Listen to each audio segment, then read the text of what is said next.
Dabholi road મનીષનગર પાસે પતરાના શેડના ભંગારમાં ફરી એકવાર આગ લાગતા સુરત મનપાનાનું ફાયર વિભાગ દોડતો થયો। થોડા દિવસ પહેલા પતરાના ડોમમાં આગ લાગવાથી લાખોનું નુકસાન થયું હતું। ફાયર દ્વારા 8 કલાકની ભારે જહેમત બાદ આગ ઉપર કાબૂ મેળવ્યો હતો।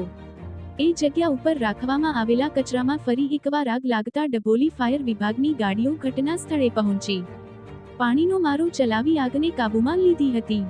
ફાયર સૂત્રો દ્વારા જણાવવામાં આવ્યું હતું, અગાઉ લાગેલી આગમાં પ્લાસ્ટિકનો બળેલો જથ્થો કોઈ કારણસર ફરી સળગતા આગ લાગી હતી।